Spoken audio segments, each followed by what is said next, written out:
સીતારામ બધાયને. આજે છે ને નવીન શાક બનાવવાનો વિચાર છે.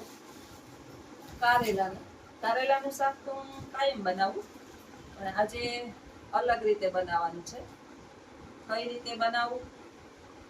દર વખતે આપણે બાફીને અલગ રીતે ચણાનો લોટ ને ભરીને બનાવીએ. આજે જોઈએ કઈ રીતે બનાવવી. તો પેલા તો આપણે કારેલાને જે છે ને બધા બાફે આમ કરી અને આખે આખા નાખીને પછી આ બધું કાઢે. હું જે છે એ આ કાઢીને પછી બાફીશ, એટલે અંદરનો કચરો જે છે એ નીકળી જાય. આ રીતે ફટાફટ આમ છાલ કાઢી અને મસાલો ભરી ગ્રેવી કરી આજે છે ને આ મસાલો નાખવાનો છે. આ ચવાણું નાખી અને બનાવીશ. પછી જોઈએ આગળ વિડીયોની અંદર બન્યા રહેજો કઈ રીતે બનાવવી. હજી તો આપણે કારેલાને સુધારી લઈએ, રેડી કરી લઈએ, પછી આગળ વિડીયોની અંદર મેળા. સીતારામ. કારેલા થઈ ગયા છે રેડી, સાફ થઈ ગયા, બધો કચરો અંદરથી કાઢી લીધો છે એટલે કડવા ન લાગે. હવે પાણીની અંદર ધોઈ અને જ્યોત્સનાબેન મૂકી દે બાફવા.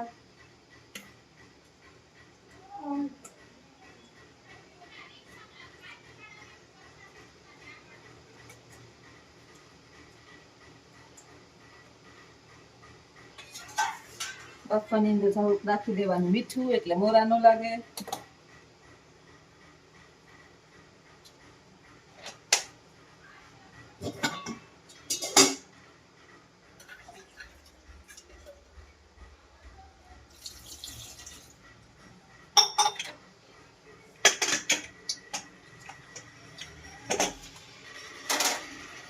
બહુ ઝાઝા નહીં બાફવાના, નહીં તો ભાવ રાબડું થઈ જાય. થોડીક વાર બાફી આ ચવાણું છે ને ચવાણું. સીતારામ બધાયને. આપણા કારેલા બફાઈ અને રેડી થઈ ગયા છે.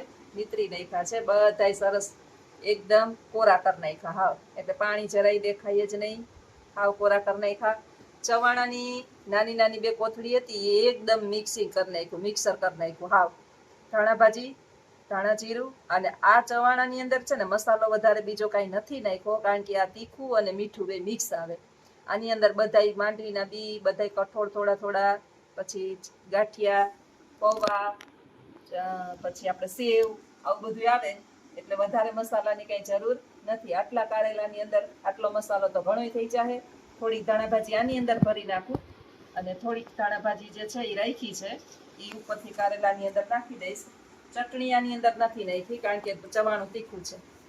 હજી વઘાર કરીશ ને ત્યારે એની અંદર આપણે ચટણી ભરશું, થોડીક નાખશું, વેરશું લસણ વાળી કરીને. કઈ રીતે વઘારું ને એ જ ખાસ જોવાનું છે આને આજે.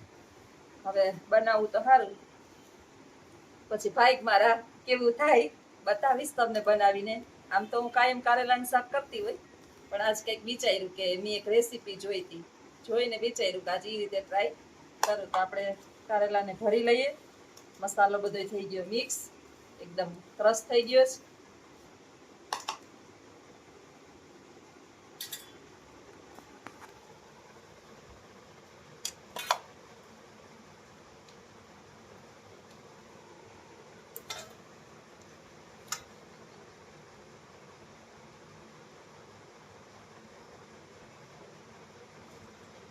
ખાઈએ પછી ખબર પડે કેવું થાય. ઊની ઊની રોટલી ને કારેલાનું શાક, આવરે વરસાદ, કેવરીઓ પ્રસાદ. નાના હતા ને ત્યારે આપણે આવું ગીત ગાતા. આ છે ને કારેલાને બાફવા સમયે થોડુંક મીઠું નાખી દઈએ ને તો કડવાશ જરાય ના રહીએ, પછી હાવ નીતરી નાખીએ. અંદરનો કચરો બધો ઓલા આપણે હોટલમાંથી એક વખત કારેલાનું શાક, અમને બધાને ભાવે કારેલાનું શાક, મગાવ્યું હતું ને તો ઉપરનું બધી વસ્તુ એમનામ, અંદરના પાકેલા બી ને ઈ એમનામ, અને મસાલો કાંઈ ધડાઢંગ વિનાનો ને કાચું. પાછું કાચું શાક કારેલાનું ન ભાવે, કારેલા એકદમ ગળી જવા જોઈએ, તો જ તમને કારેલાનું શાક ખાવાની મજા આવે, નહીં તો કારેલાનું શાક ખાવાની મજા ન આવે. તો આ રીતે આપણે ભરતા જઈએ.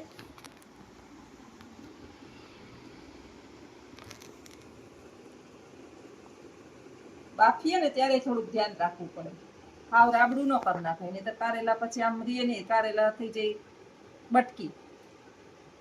એટલે 3 સીટી જ થવા દેવાય. વધારે હાવ રાબડું કરી નાખીએ પછી કારેલા ગોતવા પડે. આખા કારેલા છે, કટકી કારેલા છે. કટકી કારેલાનું શાક કરવે ને એ કટકીનું આપણે એક દિવસ બનાવશું. કટકી કારેલાનું એનું સરસ થાય, એ કડવું ન લાગે. નાના છોકરાઓને ઘરની અંદર કારેલાનું શાક ન ખાતા હોય તો આ રીતે બનાવીને એક વખત ખવડાવજો. તો આગળ આપણે મળીએ વિડીયોમાં. તો હવે વઘારવું છે શાક, થઈ ગયું બધું રેડી. તો શરૂઆતમાં તો પેલા આપણે છે ને કરી દઈએ ગેસ ચાલુ. કારેલાના શાકમાં પાણી ન નખાય એટલે નાખવું પડશે થોડુંક વ્યવસ્થિત તેલ. 1 2 3 અને 4. થોડુંક વધારે તેલ જોઈએ. કારેલાનું શાક છે ને રેગ્યુલર શાક કરતા આમાં, કારણ કે રસો તો કઈ થાય નહીં, તેલનો જ રસો હોય. નહીં તો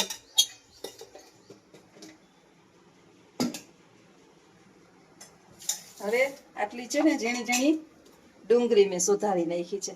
હા, એકદમ આની કરી નાખી છે, તેલમાં કકડાવી નાખીશ.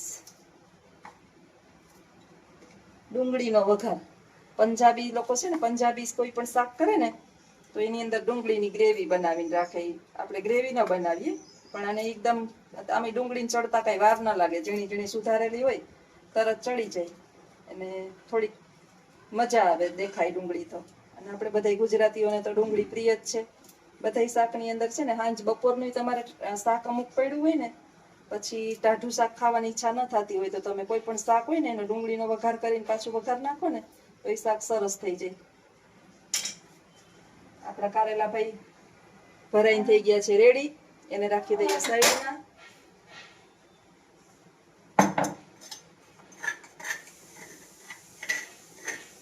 હવે ઈ તો ભરેલા છે પણ આપણે ડુંગળી માટે તો બધો મસાલો તૈયાર જોહે એટલે આપણે મસાલિયું કરી દીધું છે રેડી. રાઈ જીરું બહુ નખાય તો નહીં, પણ તેલ થઈ ગયું કે નહીં જોવા માટે આપણે રાઈ થોડીક તડતડ કરીએ. રાઈ ના નખાય કારેલાના શાકમાં, હું રાઈ ના નાખું. તમે નાખતા હોય તો ખબર નહીં. જીરું થોડુંક નાખીશ.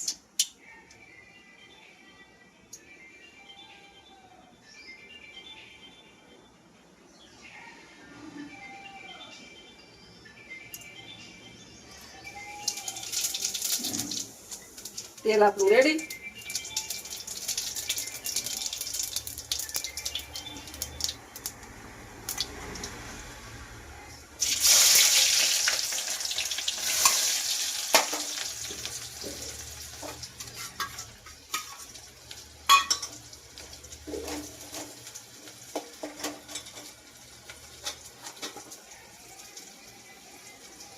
મસાલો નાખતું જવાનું આપને અનુકૂળ હોય એટલો.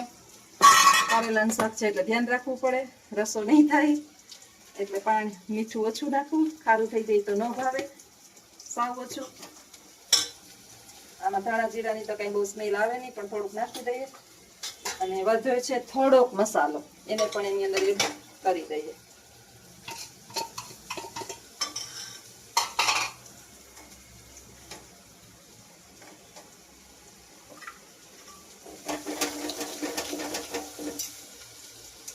લસણ વાળી ચટણી તો નાખવાની જો બધામાં. આની હમણાં થઈ જાય મસ્ત ગ્રેવી.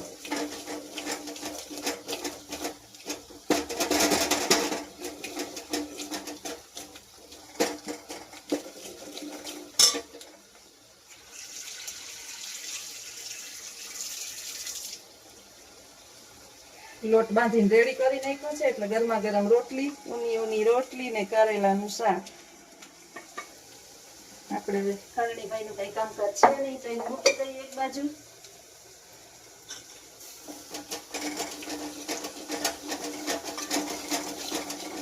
એવું બન્યું ને એ ચોક્કસ કેજો મને. હવે આપણે ડુંગળીને વેલી ચોળવી દેવી હોય ને, અને અમે કારેલાના શાકમાં તો થોડું કડાશ જોવે છે એટલે આપણે એની અંદર નાખશું 1 ચમચી ખાંડ. ડુંગળી એકદમ કડી જાય, થોડી ખાંડ નાખીએ ને ત્યારે.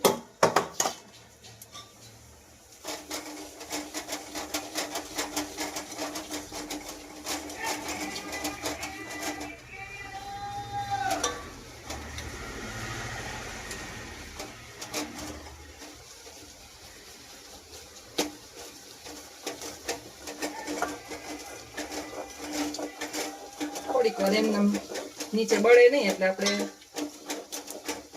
ગેસ ધીમો કરી નાખીએ તો હાલે.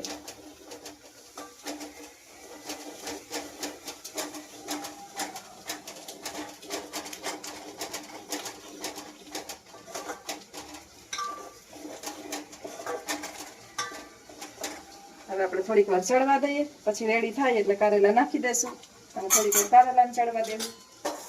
બાકી મસાલા બધા થઈ ગયા રેડી. તો પછી રેડી શાક થાય એટલે બતાવીશ હમણાં. આવજો. સીતારામ. તો આપણું શાક રેડી થઈ ગયું છે કારેલાનું. આવું શાક બનાવીએ तो रोटली घटे.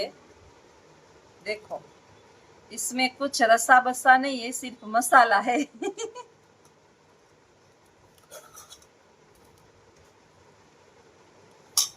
ये कारेलाનું શાક, આ ગાજર કેરી ગુંદાનું અથાણું,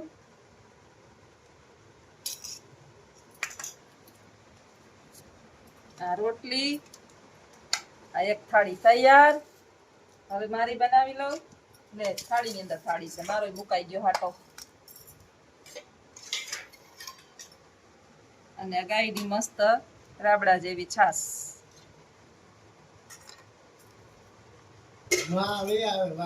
લ્યો કેવું બન્યું કારેલાનું શાક? એ અમે ખાઈને કેવું કેવું બન્યું? સારું જ બન્યું છે, પણ હવે જોઈએ, ખાઈએ પછી ખબર પડે ટેસ્ટ વાઇઝ કેવું છે. રોટલી તો રોટલી જ હોય, પણ બાને લાગી ભૂખ, રેવાતું નથી.